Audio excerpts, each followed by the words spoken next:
Matapos ang pagpasok ni Shin sa pinakadelikadong JAA prison, ngayon na i-review na natin ang Chapter 181 at 182 ng Sakamoto Days. Sa waas, masasaksihan na natin kung paano nga ba mahahanap ni Shin ang fortune teller na iyon. At sa kanilang gagawing misyon mga kaibigan, ay makakaharap nila ang mga malalakas na prisoners at guards na susubok sa kakayahan ni Shin. Kaya naman, this is Mr. AI Anime at huwag na nating patagalin pa, let's go! Nagsimula ang chapter sa isang guard na nagro-roll call, kung saan makikita si Shin. Ayon pa sa guard, mga salot nga daw sila sa lipunan, kaya't dapat ay magpasalamat pa sila dahil nakakahinga pa sila ng hangin. Para sa kanya, wala raw karapatan ng mga preso na mabigyan pa ng human rights dahil wala na silang silbi kundi maging alikabok ng lipunan. Samantala, si Shin ay nainis sa ingay ng guard habang inaalala ang sinabi ni Nagumo. Flashback. Gusto ni Shin na makita ang fortune teller dahil wala nang ibang makakatulong sa kanya tungkol sa kanyang ESP o ability. Sagot ni Nagumo, madali lang makapasok sa kulungan pero walang kasiguraduhan kung makakalabas ba sila ng buhay. Tugon naman ni Shin, kung hindi sapat ang lakas nila para makatakas sa kulungan, magiging pabigat lang sila kay Sakamoto sa laban kay Slur. Kaya sabi ni Nagumo, well, totoo naman yan. Sige, bibigyan ko kayo ng hint. Ipinaliwanag niya na ang kulungan ay may 3 underground levels at nasa pinakailalim ang fortune teller. Ang kailangan lang nilang gawin ay maghanap ng paraan para makababa roon. Balik sa present, makikita sina Shin at Haisuke na nag-uusap sa mesa. Ayon kay Shin, una nilang kailangan malaman kung paano sila makakababa. Sagot ni Haisuke, base sa sinabi ni Nagumo, mas nagiging marahas ang mga preso habang papalalim at mas mahigpit ang seguridad. At taning mga guards lang ang nakakababa sa underground levels kaya't kailangan nilang makahanap ng paraan para makuha ang susi ng isang guard. Tanong ni Haisuke, sa tingin mo ba magagawa natin yon? Tugon ni Shin, nandito na tayo, wala nang atrasan. Maya-maya, may sumita kina Shin. Mga baguhan, upuan namin yan, tumayo kayo. Sagot ni Shin, hindi nyo pagmamay-ari ito, nasa kafeterya tayo. Nagulat si Haisuke dahil matapang ang sagot ni Shin.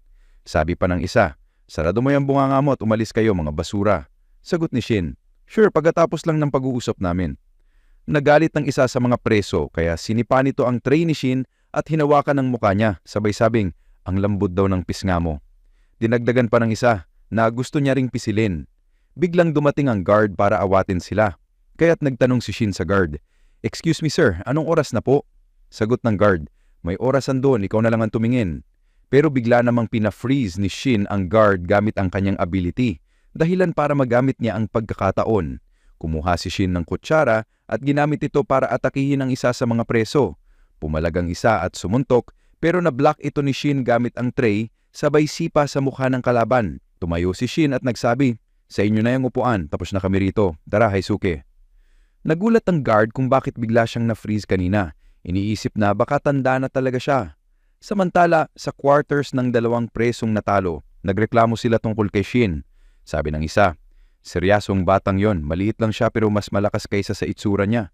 Hindi ito matatapos dito, magbabayad siya. So binalita naman ng isang inmate sa kausap niya na pinagtulungan niyo lang ang isang maliit na baguhan, hindi yan hard-boiled. At dito na nga mga kaibigan, lumabas si Boiled.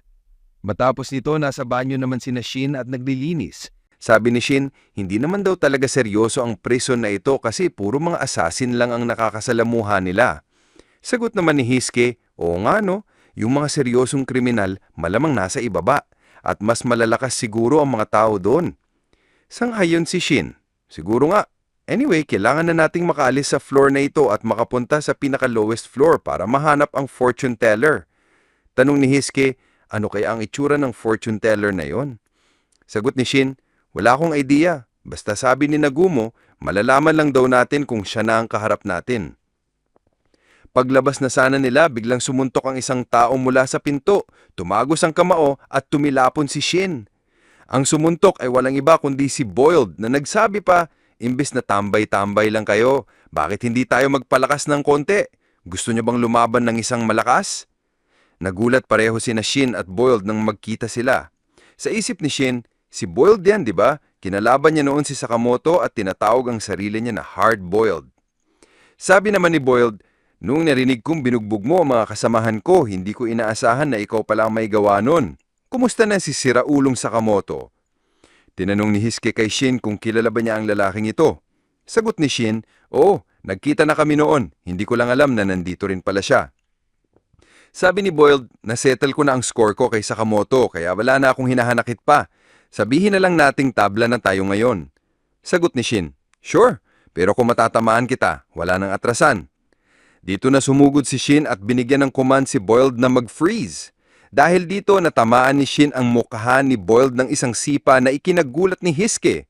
Pero mabilis namang nakabuelo si Boyle at nakapitan si Shin saka siya hinampas ng malakas hanggang tumago sa isang pader at lumipad pa sa kabilang selda. Nagkomento pa si Boyle, kahit dito sa loob naririnig ko pa rin ang mga kaguluhan sa labas, lalo na yung terrorism sa museum. Exciting yon. Unang beses kong narinig na ganon matapos ang matagal na panahon at halos lahat ng balita si Sakamoto raw ang may gawa nun. Sagot naman ni Shin, sa tingin mo ba, astig ka kung ikaw ang stand out sa lahat?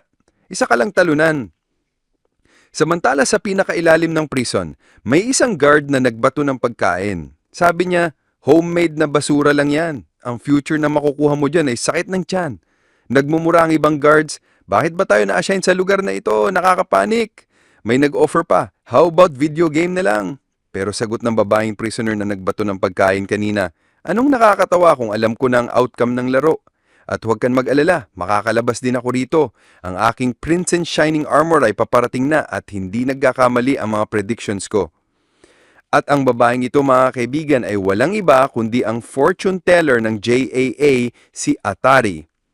Balik tayo kay Shin. Sabi ni Boyle, wala naman akong personal na hinahanakit sa iyo pero kung nandito ka para manghamon, hindi ako aatras dahil hindi ka pa rin hard-boiled. Sinabihan naman ni Hiske kay Shin na, kalmahan mo lang, ang lalaking ito may balls talaga, tapang na harapin si Sakamoto. Sabi naman ni Boyle, simulan na natin. Subalit bigla namang dumating ang mga guards at tinutukan ng baril si Shin. Maya-maya pa ay may kumuha sa kanilang atensyon nang dumating ang isang head guard ng JA Prison B1, si Joe Shackles. Ano ba itong komosyon ngayon? Tanong ni Joe. Sa isipan ni Boy, nakakainis. Bakit pa sa araw na ito nagpakita ang taong ito? Samantalang si Shin naman ay nagtataka. Sino ba tong mukhang office worker na to? Sabi naman ni Bold, si Joe ang boss dito. Kaya mas mabuti pa Shin, manahimik ka na lang kung ayaw mong mamatay. Tanong ni Joe kay Boy, oy, Boy, magandang tirahan itong lugar na to, hindi ba? Kanino ba tayo may utang na loob? Sagot naman ni Boy, sayo boss. Ngulit bigla siyang binaril ni Joe sa hita. Ang bagal mo namang sumagot, sabi niya. Napasigaw si Boy sa sakit habang si Shin ay nabigla. Ngumiti pa si Joe at sinabing mahal niya raw ang kanilang tahanan at ang taning gusto niya rang ay mamuhay ng mapayapa si Boy kasama ng iba. Ngayon, bakit daw ito sinisira ni Boy? Nakalimutan na ba niya ang kanyang pangako? Na kapag gumawa siya ng kalokohan o kahit sino man dito ay ipapadala niya sa ibaba. Ang salitang iyon ay agad na kumuha ng atensyon ni Shin. Dagdag pa ni Joe, mag-shake hands kayo dahil peaceful tayo rito sa B1. Wala tayong gulo, di ba? Ngunit walang sumagot ang mga inmates dahil dito sinigawan sila ni Joe. Sumagot kayo ang mga basura. Sa pagkakataong ito biglang umatake si Shin at tinamaan sa mukha si Joe dahil lang para magdugo ang ilong nito. Nagulat ang lahat. Pangiting sabi pa ni Shin, magandang balita yan. Kung mabubugbog pala kita, makakapunta ako sa baba. Pinunasan ni Joe ang kanyang dugo at kinuhang record. Prisoner 1394.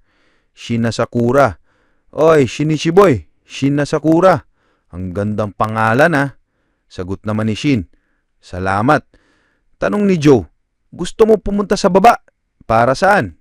Ngumiti si Shin. Personal business lang.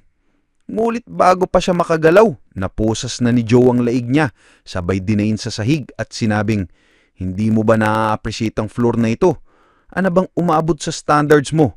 Maalat ba ang pagkain? Hindi mo ba gusto ang toilet paper? O pati ang monthly dog therapy? Ginagawa ko ang lahat ng makakaya ko para gawing maayos at magandang lugar na ito. Ginagawa namin ang lahat para maging magandang tahanan ito. Nakatingin si Shin sa Joe at nag-attempt ng isang sika, mulit nasunggaban pa rin ni Joe ang kanyang ankle. Hinila niya ito at sinabayan ng isang malakas na sika na nagpaluwa ng dugo kay Shin. Sa isip niya, itong lalaking to, hindi pala ordinaryong guard, malakas siya. Hinila pa ni Joe si Shin at inikot-ikot bago itapon sa pader. "Nagkakamali ka bata!" sigaw niya. Napasigaw si Hiske sa pagkakakita kay Shin na tumagos pa sa isa pang pader, ngungit nakatayo pa rin. Sabi pa ni Joe, "Gaya ng sinabi ko, wag mo kong subukan. Oo, mapapadala ko ang isang prisoner sa baba, pero kung ito lang ang kaya mo, hindi ka nagkwa-qualify. Wala nang bago rito. Isa lang itong peaceful na dari para sa akin at sa tahanan natin." Sa madaling salita, itinuring ni Joe na mahina si Shin at hindi karapat-dapat sa kanyang atensyon. Malakas si Joe Shackles mga kaibigan, pero paano kaya makakabawi si Shin? At ano ang magiging paraan niya para makuha ang atensyon ni Joe at tuluyang maipadala sila sa lower ground? Well, malalaman natin ang kasunod na sagupaan sa susunod na chapter mga kaibigan, kaya dito muna natin tatapusin ang video sa last panel na ito. Kaya naman kung nagustuhan ninyo ang video, huwag kalimutang mag-like, follow at subscribe para sa mas marami pang videos tulad nito. Maraming salamat. This is Mr. AI Anime and see you guys again on my next video.